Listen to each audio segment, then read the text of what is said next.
We're back. Go ahead. Mm-hmm. And so my thing is, you go to these other cities, and that's just it. What I saw in these other cities when I was traveling, like I said, to D.C. and Chicago and Atlanta, yes, those artists stick together. They promote each other. The promoters are together. See, down here, for some reason, I don't know what it is. I don't like to say the crab in the bucket thing, because even really the morsel with the crabs, yeah. that's just, it's not that. I think it's just a me, and afraid to give someone else a piece of the pie. But my thing is that I tell people, if you're afraid to lose your shine, then you never had it. Exactly. Plain and simple. Exactly. If you've been booking me for an annual event you do for at least 3-4 years in a row, so then that 5th year you come and you say, Butterfly, do you know any other female poets you could recommend or refer? I'm gonna be like, okay, what you buy? What you looking for? What's your vibe? I'm going to give them to you, because if I don't know the rapport that I have with you now, that's a problem on my end. Of course. Yeah. You done booked me 4 years in a row. And I think that's why Atlanta is so successful with the entertainment industry, because they are literally like a family. No, like, they are. They support one another. You have, like here, you couldn't get to where you're hosting tonight, you're hosting tonight, you're hosting tonight, I'm hosting tonight, and we're all on one flyer. They do that up in Atlanta. Yeah, they do. They do that. But down here, everybody is my night. Yeah. Last time I checked, what happened to choices? What happened to giving people options? What happened to the idea that there's 4 to 5 weeks in a month? So let that person come to your spot this week, support somebody else's spot next week. Right. That kind of share the pie. But they don't do that here. It's like you could be doing something on a Wednesday night. Mind you in Fort Lauderdale. Some other cat starts something in West Palm Beach, and you're like, why they starting something on my night? Okay, I'm gonna treat you the way I used to treat people back in the day when they come and they be like, you sitting in my seat. I used to kind of get up, and I used to do like this. And I used to do like this, and I used to get down. She's looking under the chair. And then they be like, what are you doing? I say, I'm looking for your name. And they be like, oh, you got jokes? I said, no, I don't have jokes. You said I'm sitting in your seat. So I want to see your name, that this is your seat. Because last time I checked, when I was growing up, the saying was, move your feet, lose your seat. That kind of thing. But that has always... What do you mean back in your day? Listen. That has always annoyed me. I know. And I don't apologize for nothing. I am the most unapologetic soul you will ever meet. If you come to me and you say, hey, Butterfly, I want to start a night on Tuesday nights. What I'm going to do, I'm not going to detour you from your vision and your dream. What I will tell you is, okay, just so you know, there is a Tuesday night vibe that has been going on for about 5 months, going on for about a year, going on for about 2 years. Mm-hmm. It's very well supported. So I will let you know in advance that's going to be, something that is a challenge or whatever. But I'm not going to tell you, oh, no, you don't want to do nothing on Tuesday night because Tyrone got an open mic night. You don't want to, because again, it's like a pastor on the TV said years ago. The reason you have so many pastors is because one pastor can't pastor the whole world. Exactly. Right. Okay? Let me tell you, I lived in Atlanta and I lived in LA. Mm-hmm. And immediately, it wasn't... Again, because my interest was in entertainment. And this is me just leaving college and relocating to Atlanta. I wasn't there long. But you can see a clear distinction of like every radio station you turned on. They were promoting local homegrown acts. Let me tell you how serious, And just to add to this is 95, 96. Now, fast forward to 2013 when I was in LA for 9 months. They were pumping Will Smith, Michael Jackson, E40, and all of these, again, California acts, Too Short. I mean, everybody and their mama that is from California or, it's LA. So, when you have... people, even though Will Smith he's worldwide. But what I'm saying is when you're hearing stations there specifically pumping those type of artists, like across the board, the urban stations, the ones that, are, it was just amazing to me because it, again, reminded me of what's not happening in Miami. Even in New York, they promote their own. I'll be honest that I'm probably a rarity as far as talent and entertainers with mainstream radio, and especially definitely in the arena of poetry. Like I'm literally the only poet whose work has actually been broadcast or played on AM and FM radio stations. That's amazing. As well as sports radio stations. Wow. And so some of the things that some artists have experienced or are experiencing with regards to the recognition, I'll be honest, I really cannot relate to that because definitely with Hot 105, every radio personality supports me and has put me on. I've performed poems several times on Rick Party's show. Recently, the day before Irma was going to hit that Friday, I performed on the Michael Baston show. And so certain things that most artists, here locally experience, I don't know. Because that's, like I told you, I haven't traveled in 3 years. Because you haven't had to. I haven't traveled since 2014 because home literally keeps me busy. Because it's like you're in your own niche. But, it really keeps me. And then, see, I'm out of the box, too. I go wherever words are desired. If the pet store is having a grand opening and they want to do something totally different from their regular ribbon cutting, I'm right there.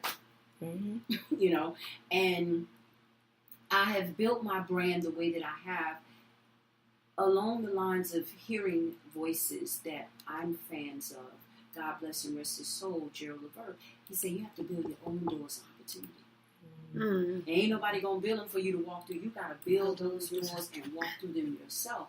And that's what I have done. I mean, literally, I have performed poetry at events where they've been annual events, and persons have come up to me like during the intermission or when it's over, and they're like, "Where did you come from? I've been coming to this event for the last 6 years, and I would have never expected to see no poetry," that kind of thing. And I have to keep it reiterating and saying I never made money the issue. And the way I operate is, yes, this is what I do. This is my livelihood. So if you called me to book me, then yes, we discuss fees, especially if you bring it up, if you're like, what it's going to cost me kind of thing. And I'll let you know. And then see, I don't try to take your neck, your leg, your arm, your foot or whatever. I mean, think about it. See, you have to be logic and see the bigger picture of things. So you have the average person that has to work 8 to 9, possibly 10 hours to make $100 to $150 in one day. Whereas I make that in 3 minutes. Okay? I make that in 3 minutes. And that's because that's just it. It's a program. Yeah. So, when that person's like, okay, we want you on program, how much is it going to cost? I'm not telling you $500,000. Yeah. Because that one artist that's being greedy and yes, thinking, okay, I got car note, I want to go out of town, I got my child. That's how people charge you. Yeah. You know what I'm saying? So that individual who is trying to get $500 to $600-$700 out of one gig where they're only asked to perform 3 to 5 minutes, I've done 7 and 8 gigs. So I've made $800, but I've been put before 8 different audiences. Yeah. Yeah. And a whole bunch of connections. Exactly. What do you see is missing in your space? I mean, have you seen growth? Because I remember when it started to do like the deaf poetry jams. Yeah. Weren't you on one of those shows or? Will was. Okay. Because that's actually what blew Will up. Okay. Because I've been on the poetry scene since 1997, pretty much when the movie Love Jones came out. Okay. Because that's how I would promote the night. When I would see someone, and I'm promoting the open mic night, that's what I would ask them. I said, did you see the movie Love Jones? And based on the response that I got, I would continue on. Like if I said, did you see it? And they're like, yeah, I saw it, but okay. Move on about my business. But if I ran into that person, I was like, did you see? Oh, girl, that was my movie. And I've been trying to find that kind of vibe because I'm from New York or I'm from Chicago or I'm from Philadelphia and I've been living here for about 2-3 years and I can't find, And then I'll be like, okay, well, this is what we do on such and such night and da-da-da-da. And so Will came onto the scene in 2001. And so I watched him grow. I watched him become Will, the real one. And that's just it. It wasn't until he hit HBO Def Poetry Jam and the Miami Herald did a newspaper article on him that his night that he did actually took off, the Literary Cafe. Because prior to that, for about 2 months, it was maybe only about 15 to 20 of us in there every Saturday night. And that 15 to 20 was maybe about 7 or 8 of us who are actually the poets and the patrons. But once that newspaper article went out from when he was on Def Poetry Jam, the following week it was packed. And then it just stayed that way forever, keeping it real up until, his passing. And that's the sad part that, you're not really recognized until you make media. Yeah. I kind of made that process. or you're on the news and that's what I, going back to the young lady from Insecure that spoke of how she say, don't worry about the person who has the name. Reach back to your college classmate or your coworker. That's what I loved about Aaliyah, God bless and rest her soul, that she didn't fear stepping out of the box and going stage left, meaning that if it was not for her, we would not have known or have come to know Missy and Timbaland as soon as we did. We eventually would have, but not as soon because it was Aaliyah that was like, you know what? I want to work with them. And yes, her record company, record label was like, okay, but there are no names at the moment. And she was like, that's just it. Everybody's going stage right. I want to go stage left. And that's what we look for, that we live by names. Yeah. So a person picks up that album and they're like, okay, Joe featuring, Jay Shin. Joe featuring Michael Sterling. Joe featuring Fantasia. They gonna buy the album because they recognize their names. But if they see Joe featuring Jackie Johnson, I ain't never heard no Jackie Johnson. 9 times out of 10, unless they really, really love music like I do, and they're curious, they're gonna put it back on the shelf. Yeah.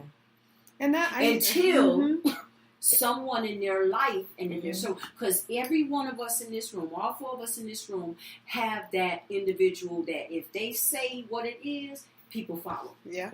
So if you got where Jackie Johnson say, oh my gosh, you got to try them new fries at Burger King, you may not even eat fries. But just because Jackie Johnson put her stamp on it, you're going to be right there at Burger King for lunch tomorrow. That's true. And so that's how it is. What it will take is that either me or you come and say, oh my gosh, Mary, I bought Joe's new album and he got this track on there, track number 5, and I ain't never heard of this young lady, but he featuring this young lady doing the duet with her name Jackie Johnson. Now mind you, 2-3 weeks prior, you might have picked up Joe's album, saw it, and was like, I don't know no Jackie Johnson. Yeah. But since she came and told you she bought the album, she listened to the track with Jackie Johnson, what's going to happen? You're going to go right to Best Buy, Target, or whatever, and get that CD. And that is the down and the sad part that, unfortunately, yes, we strive on names that are known. No, because I remember when I first started doing the career days and going into the schools and stuff. And till this day, I have flashbacks. And this was 10 years ago. And I walked into one of the classrooms at my alma mater, Miami Northwestern. Shots out at y'all. Won the game against Carroll City the other night. But anyway, and so, I'm talking to the students and everything. And then when I did, got to the Q&A part, this one young lady raised her hand. She was like, so what magazines you in? like when I get out of school today, and my mama, and I ask my mom to take me to the mall, and I want to go buy a magazine, like if I pick up like a Fresh magazine or like a Essence or Ebony, would I be able to read about you in there? It was too funny. Yeah, and see, now times have changed because now it's about how many likes you have, how many followers you have, how many views you have. Like, everybody's striving to be Instagram famous and all this other stuff. So it's not even about the mag. They don't even really read magazines anymore. Who reads? Right. Nobody reads anymore. But, I mean, I guess for me, I just don't understand why Miami is like this. Like, why is it? Why do we allow... Like, even I'm watching we watch Revolt TV, and I'm looking at the conference, and to me, it's like a Atlanta takeover. It's like a New York takeover. Like, I'm sure Rick Ross was there. Like, that's probably the only Miami artist that we hear, but really, he lives in Atlanta now. But I didn't see Luke there. Like, I don't see collabos happening amongst each other. Like, I know Love and Hip Hop Miami is about to come out in January. But even that, like, who, when they, and then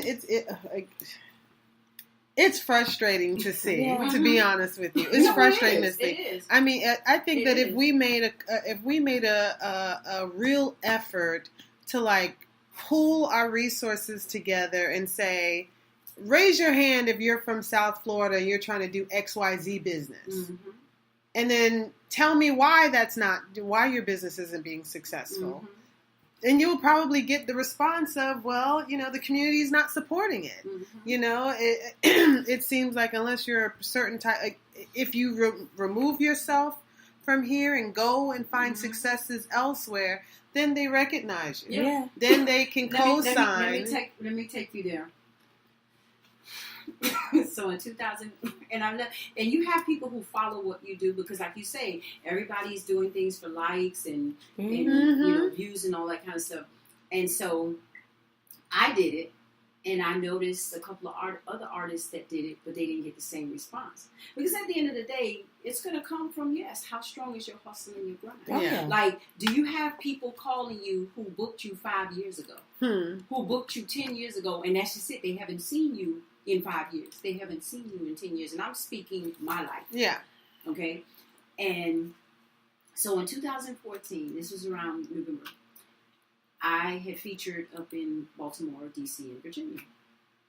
So that Saturday, I was, we were coming back from the venue, and I told one of the poets up there, and I said, what do you think would happen if I posted up on Facebook that I was leaving Miami? She said, butterfly, don't do it. She said, please don't do it. At 11:59, the minute I pressed send, blue box from Instant Message popped up. Are you serious? From 11:59 p.m. that Saturday to 10 a.m. the next Sunday morning, because that's when I was coming back, I had about 175 likes and comments. I got text messages, I got emails, I got instant messages. It was so serious. James T announced it over the radio. Oh. Paula from Sunday Morning Joy announced it over the radio.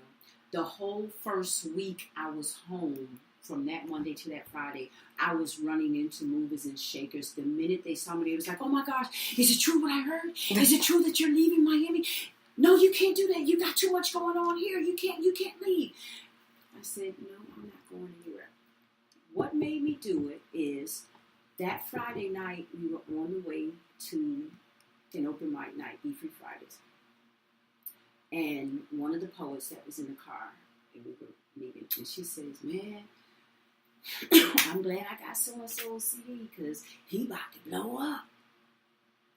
Right there and there when she said that, it took me back to Terry Meredith when she used to host Voices and Vibes.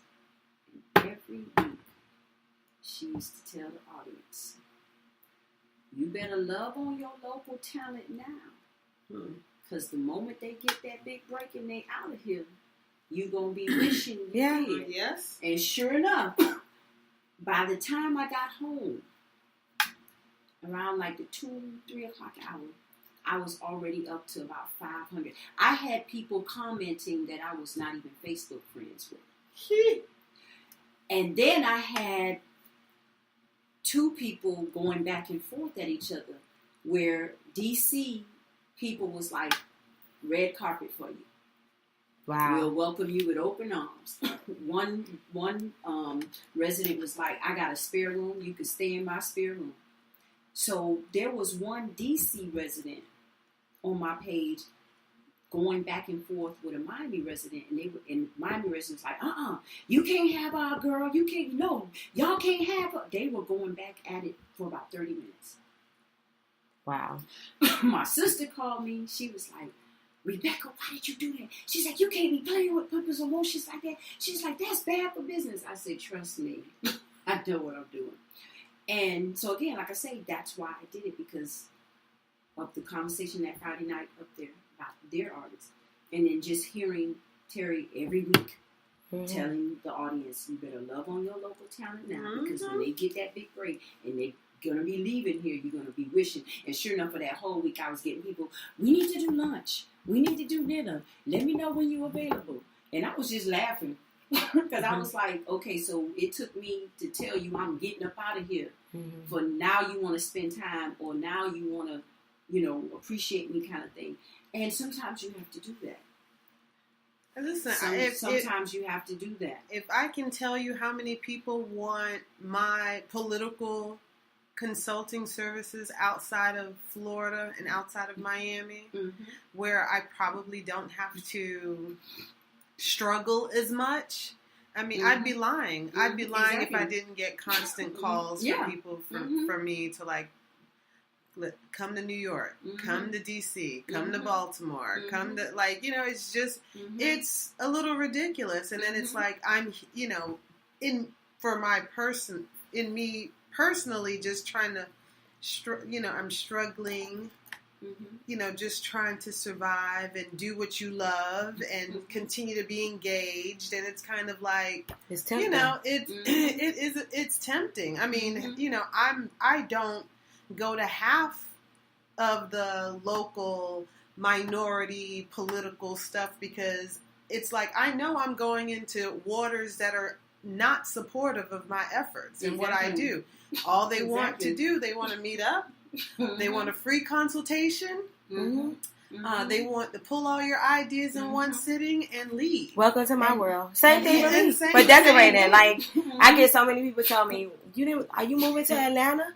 I could use you, or Melanie, you should move to Atlanta. I think that's more of a market. That could be a good test. Same thing with my husband. My husband is like, everybody's like, I think Atlanta would be better for Jay. I think he would move better, or like more things will open up for him in Atlanta. And it's like, why do we have to leave Miami? Exactly. You should. It's frustrating. And that's why I say, and I have to be honest with the people and with myself, I really don't know that part that most artists do, because I'll be honest, home has supported me, and home has been there for me, which is rare. And I actually accomplished my mission, because my state of mind was, when I embarked on being a full-time poet, I wanted to be successful at home. I didn't want me becoming successful was because I left home. I wanted to become successful because I was home. And that has happened. I give shout outs and appreciation. I'm humbled with Legacy, Miami, for acknowledging me. And I mean, because that's a big arena, to be placed in a pool and a vibe where they're recognizing you as one of the top 50 powerful people. Oh yeah, in Miami. That's awesome. And then to have other entities acknowledge you and, award you or represent you, or, like I say, your accomplishments, to receive proclamations in your living, not once you're dead and gone. Mm-hmm. You know, that in itself is a journey, you know, and so I myself am proud, but also too, like I say, I don't know some of the struggles and the strains and the frustrations that most artists do, you know, as far as, you know, not making it at home, that they have to get up and go away. You know, what I also think is that you came in with the right attitude. Yeah. And that plays a big part. That plays a big part. And like I say, you know, I listen because Quincy Jones said it best, and it's true. The more you open this and use less of this, you miss out on a lot. Whereas if you switch positions, use less of this and more of this, and you'll grow. You'll expand. Gladys Knight said it best. If you're in this for the money, forget it. You're not going to last. And it's true. Yeah, it is. You know? And so that was my attitude and how I came into the play. My first humbling experience was when I first started doing big, I have to say big events where the audience is 200 and up. And it was at El Palacio Hotel. And it was a young, and I wasn't full-time at the time. This was like 2001. And sure enough, this lady, we're sitting in the lobby, and she says, Rebecca, because at that time, I didn't get the name Butterfly until 2000. It was actually given to me. It wasn't something I chose. Someone actually that I met during a feature in Jacksonville in 2001 with a poetry troupe I was with at the time, Lip Tongue and Ear poetry troupe. Shout out to Shamel Jenkins, mentor, everything. And he was teasing me. His name is Douglas Parlett. He was teasing me because I had a butterfly dress on. He's like, what's up with the butterfly? So anyway, we stayed in contact. So in March of 2002, he sent me a package for my birthday. And that's how he addressed the package, Rebecca Butterfly Vaughns. Nice. And that was it. I just kept it. And literally for 15 years, and we actually have the tree in our backyard that they feed off of. So literally for 15 years, every day, I see a butterfly or several butterflies. The eerie part is whenever I do funerals, either I'm walking into the funeral or coming out and a butterfly flies by. And so with that, I always reminisce on this one lady. We were sitting in the lobby, and she says, and I was just grooming, just getting into the swing of what I'm doing. And she says, Rebecca, I'm going to be honest. She said, I can't afford you. That right there was money for me. Yeah. Because you didn't even know your worth yet. Exactly. Yeah. For someone to tell me, you know, they can't afford me. And then I had gone to a conference that they had where they were celebrating the top female pastors in the community. So I'll be honest, that day, you know, enemy was throwing every monkey wrench, keeping me, you know, from getting there. But I got there. So I come inside and I'm standing in the back of the room, and so the headliner, you know, guest reverend, was introduced. And so she says, you in the back, I want you to come up here. So I didn't jump to the conclusion that she was talking to me. It was several people in the back. So I did the look around thing. She said, yeah, you the one looking around. Come in. I walked up to the lady. She took her hand and palmed my head like a basketball. She said, I don't know you. She said, this is probably, and honestly, that was the first time I'd ever seen her. I've never seen her again. She said, but my spirit tells me that you're somebody that the world is supposed to know. Wow. It's true. That's a blessing. And so I just kept that, you know, like you say, it's all in attitude and state of mind. And then, yeah, why are you doing it? And I tell people all the time, while everybody wants the fame and the fortune, I want the legacy. While everybody's trying to be a star, I want to be the moon. Because see, even in the daytime, you can still see the moon. I ain't never seen no star in the daytime. It's true. I mean, that's kind of like my motivation behind the show, behind, you know, my movement on social media. It's really just trying to empower the people and leave something for these kids. Definitely for the kids. Because they don't really have anybody showing them something different than what they see on TV. And it's like we're spreading further and further away from each other as a community. And that's scary to me. Yeah. Because I was raised by a woman who went to jail trying to integrate. So when I have that in my blood, I can't just sit back and just say, oh, well, that's just the way the world is now. Like, I know some people, I just do what I got to do for my world and my household and that's just not me. God just didn't give me that kind of heart. My heart is different. It's molded different. If this show, we're not doing the show for the money. We literally were like, Keita and I have these conversations all the time. And we're talking and we notice like podcasting is like the new wave.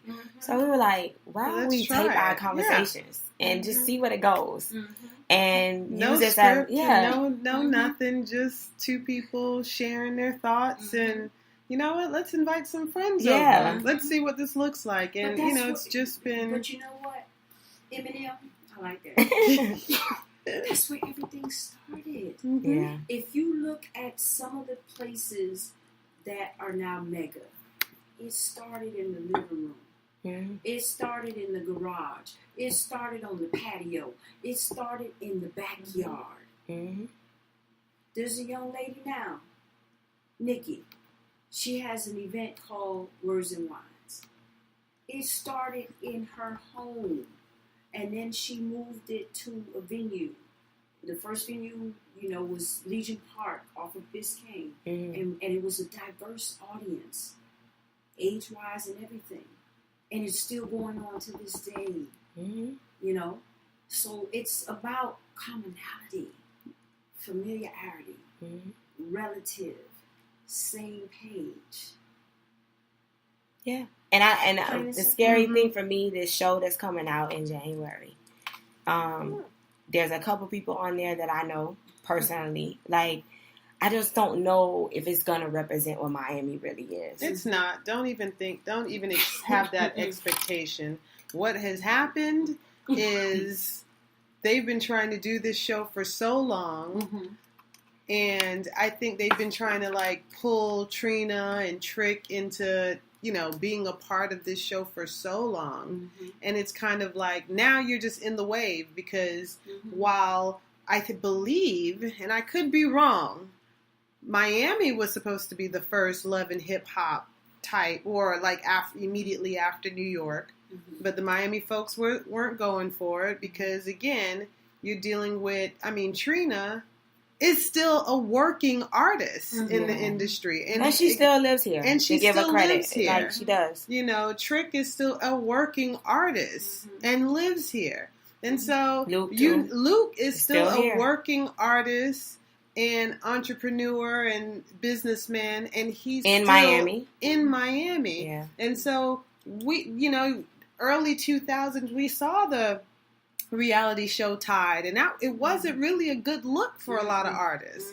So now that we've gotten so used to these reality show platforms that's actually starting to build and rebuild artists' careers, now it seems, and again, I'm not in these circles anymore, I'm just going off of what I see. And it's funny, what I saw in 2015, I was invited on the radio show, Jill Tracy. Maybe I can even find that episode where I was at the time discussing the presidential election and predicted that Donald Trump would probably win. And this is I remember that episode. And this was actually November of the previous year. The they were still in the primary.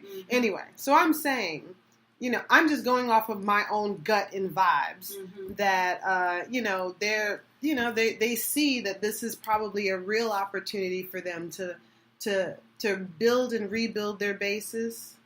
There's bigger audiences, but make no mistake, it is not going to be a true representation of South Florida, of Miami. Because, I mean, when it comes to Love and Hip Hop Atlanta, which is honestly like that I watch Ratchet TV, but that's like my favorite. Yes, she does. And Love and she Hip pulls Hop. me in. And I was born. I cannot do that kind of abuse to my eyes. Honestly, Love and well, or I guess my ears. I guess for me, I try to stay in tune to the what's going on in the music industry. One reason being I'm married to an artist, right. but at the same time, I was actually born in Atlanta. Okay. So my favorite one is Love and Hip Hop Atlanta, Right. and it's ratchet. At the same time, I love how they stick together. Yeah.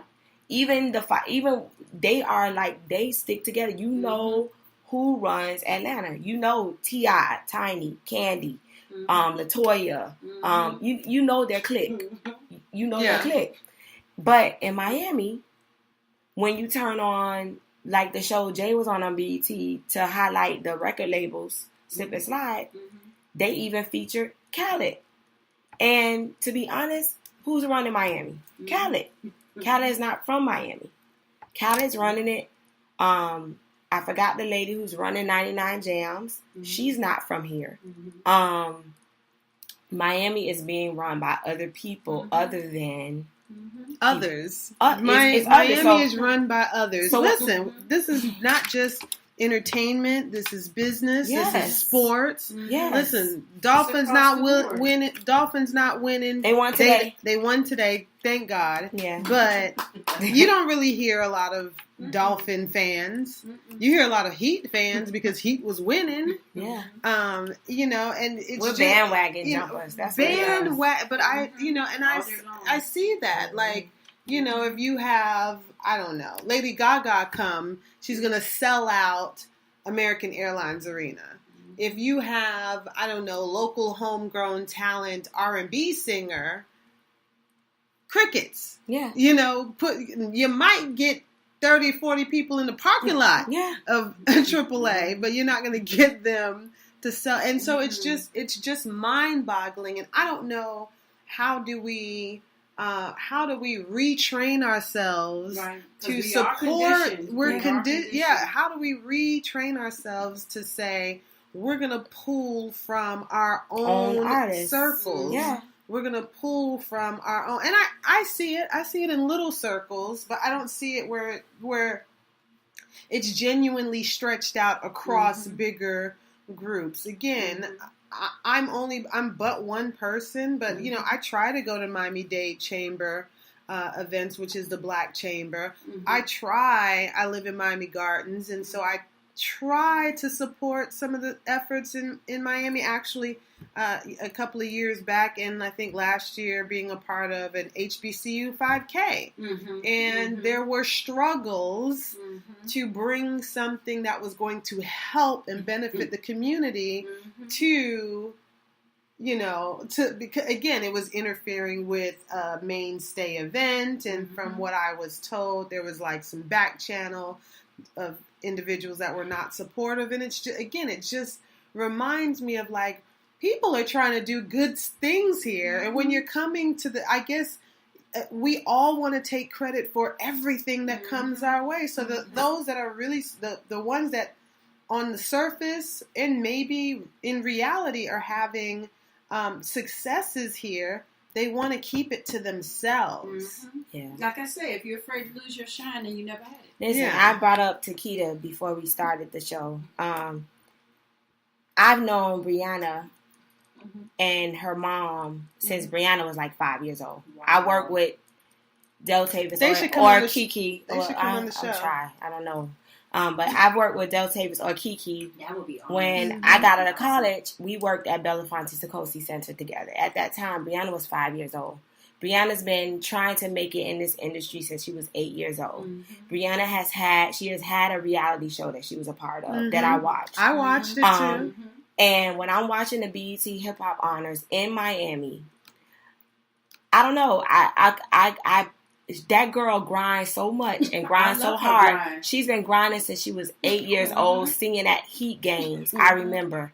And she's sitting in the audience. And meanwhile, we're watching Cardi B, who was like, blew up from a reality show, which Brianna had a reality show. But she's from New York. And it has to be because they support theirs. And I know people support Brianna, but I almost wanted to cry. Like, I know this girl. I don't know anybody who's been grinding as long as her. Oh, yeah. In South Florida. That little girl been grinding. Her mom been pushing her since she was 8 years old, and she's now 20-something. When I've gone to events and I see Brianna in the audience, it's just like how you say, you know, you're in the right place. Because that's just it. I've been on maybe two or three events that she was on program too. And I feel the same way because that's just it. You know, she came in, you know, under Missy. Yeah. You know, Missy and Trina. They brought her out. And she's still been on the grind. And yeah, like you say, she did the reality show kind and she's thing. a class act. Yes, she's a smart girl. Yes, she is. Very classy, very laid back. You know, very approachable. Humble. Very approachable. Yes. But again, it's still that thing that you question. Yeah, why is it that South Florida artists have that struggle? Yeah. You know, whereas you it could be the culture, and then it could be that honestly South Florida is really not recognized for entertainment, to be honest. Yeah. It's, you know, I mean, across the board, if I saved half of a penny for the number of people that's like, where can I find a nice jazz club here? Right. Yeah. Okay. When you find it, let me know. Yeah. You know, it's when people think Miami, they think party, they think keeping it real, booty shaking. And we even had it in the poetry community when we reached out to a particular poetry troupe to come and feature here, and the person that was the go-to person for that troupe was like, "Have y'all lost y'all mind?" They were like, "You live in Miami. It's like Florida. Florida don't respect, you know, this type of art form. We're not wasting our time coming down here." I had a saying that Miami was the Caribbean without a passport. Yeah. And people come here to vacation. People don't come. Analogy. People don't come here to do business, to make moves. They've made moves where they're from. They come down here. They don't want to hear nothing serious from anyone in Miami that's serious. They want to come here to party. Exactly. When you hear dream chasing, when you hear want to make it big in the entertainment and in the fashion, everybody all tails to Atlanta, to Chicago, to New York, to DC. How did Khaled make it in Miami? Miami's not. I mean, Khaled isn't. He's not from here. That's he's how. not. He lives here. Yeah, he lives here, but he's not from here. He's an implant. Yeah.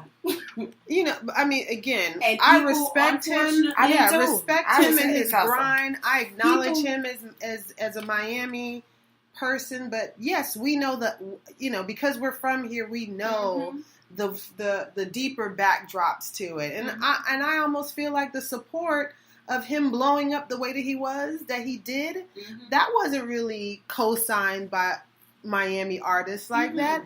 It was kind of like he bulldozed. He got he did what he needed to do to get himself to the next level. He wasn't turning back, and he kept on the grind. And you gotta respect it. And he was a DJ, and he became isn't he so, like CEO of Def Jam South or something? Yeah. Oh yeah. And so that was his ticket through DJing. Are we going to continue the conversation? No, we got like a minute. So we only got a minute left. Okay. And Butterfly, we want to thank you for joining us today. We want to hear everything you got going on, how they can find you. Please let us know how we can find you and other movements that you're involved in. I am this is what I tell people, I'm a Facebook junkie. I since got rid of my Twitter page, so I'm just Facebook and Instagram. So on Facebook, it's Rebecca MC. That's my two middle initials for Maria Christina Vaughns. And then on Instagram, it's Soulful Poet 72, SOULFULPOET 72. I do have work that you can download or purchase the actual album itself on CD Baby. You just go to CD Baby, put in the spoken word as the genre, and then you put in Rebecca Butterfly Vaughns as the artist, and my work will pop up. I have 8 of my 12 albums that I've released in the last 15 years. As far as events coming up, I'm very excited to be a part of the Don't Take My Life, Let Me Live movement that was spearheaded by Terry Wright of Wright and Young Funeral Home, but was unfortunately inspired by King Carter. November 4th, we have a talent show taking place at Central Senior High School. But tomorrow... Now, I don't want to interrupt, but the show is about to go off, and you are tuned into Gurl. What?